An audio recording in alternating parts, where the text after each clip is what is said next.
Hey there, internets. So, the liberal Democrats, of course, are pushing a bunch of gun control. Tomorrow they're hearing, I counted 7 when Liberty Doll was reading them off, and I shared her video on Facebook. So, I don't have time tonight to be doing the reading of it, which normally I would do before making a video about them. Suffice to say, there's a lot of hand waving, and mostly it's a bunch of bills that were already introduced a long time ago, and they now have an excuse. There is a ghost guns bill, which goes to a ridiculous level with trying to serialize things. There is, because that is already out of the bag. You're never going to be able to stop people, a determined person, from making their own guns. You're better off finding a way to make it easy for people to do things the legal way. There is a straw purchase bill, which that I got news for all you guys that like gun control. That's already illegal, so you don't have to worry about that. It's already taken care of, and everyone agrees. Criminal, you shouldn't buy a gun for a criminal. I don't think anyone denies that. There is 3 that I counted gun bills that are safe storage bills. I'm a big one for gun safety. I mean, I got this 900-pound safe that I reinforced my floor to put in. I'm so paranoid about gun safety or gun security that I won't leave a gun in my vehicle while I'm at work because I can't concealed carry at work, so when I get home or when I get off work I can carry. I'm so paranoid about someone breaking in, I wouldn't trust a lockbox even if I put one in my truck. So I don't leave weapons unattended. I'm a big stickler for gun security. I get it. There should be some way to say, hey, you were irresponsible, because as conservatives and gun owners, we want to talk about responsibility. So I'm going to take some heat for that. I'll accept that heat. That if you don't exercise due diligence, maybe we should say something about it. But it could become intrusive about we're going to start inspecting your houses, and too often we just get too close to that. And so we shouldn't have that. And Sheila Jackson Lee's bill, which is one of 3, and 2 of them are almost identical. Hers wants to even make make it store weapons and ammunition so separately that you can't even effectively use your weapon for self-defense. And that's the big issue that a lot of us have. How do you have a weapon available for self-defense if you gotta spend time, as John Roberts put it during the Hellard argument, get your glasses out, find the code, start punching it in. That's an issue. But supposedly, a locked front door, if you live alone, should be plenty of safe storage. And then they have, like Lord of the Rings, one bill to rule them all. And so that should never happen. Because we should always be voting on these things separately. We should have bills that are simple, easy to read, and we know what's going on. And when you start merging multiple bills like that, there's a problem.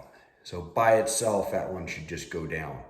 The frames and receivers one, while I agree we shouldn't encourage the administrative state with the rules they're having, they're wanting to redefine things for frames and receivers where, are you going to have to, how many of those parts are going to have to be serialized? And that gets ridiculous.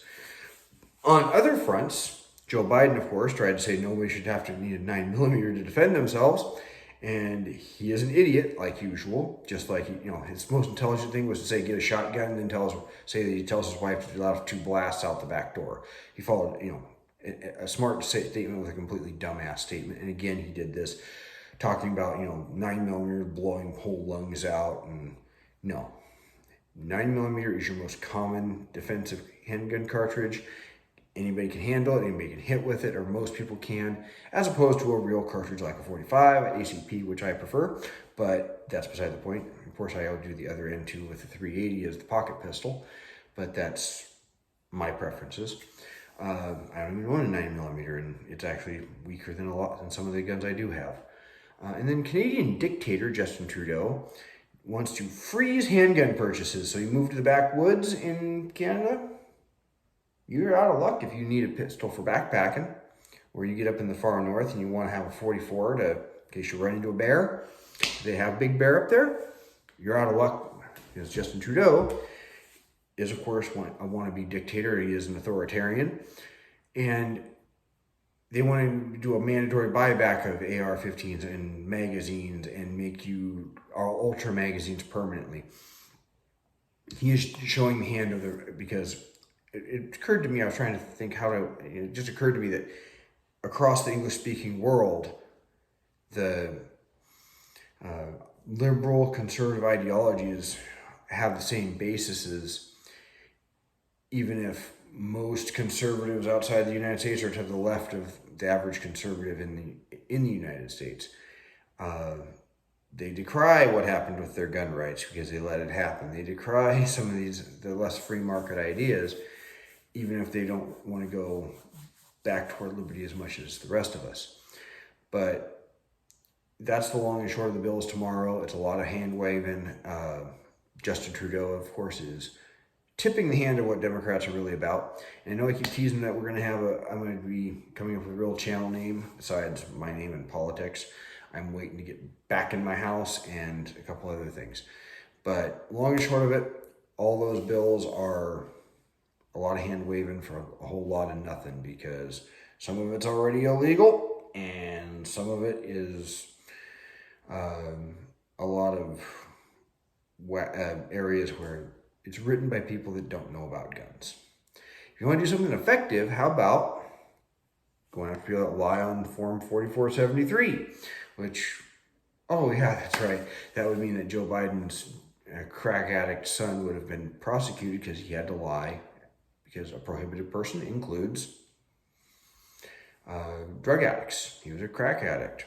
He was a prohibited person when he bought a revolver. And then he was his sister-in-law decided to get rid of the gun by throwing it into a dumpster, which is completely unsafe and irresponsible. So you see exactly where this is coming from on that. But, why don't you prosecute 4473? They only do it about 50 times a year when they have 2,000 incidents of someone lying on that. It gets plea bargained away. Let's stop that stuff. Let's enforce the laws we have, instead of trying to create new laws that either are a whole lot of nothing or start infringing on people's liberties. Let's try that. Until then, I am a stickler for gun security, obviously. Stay safe. Keep yourself secure, your weapon secure, and your weapon also available. I'll let you decide how to do that, because that should never be an inspection, government coming in thing. Have a good one.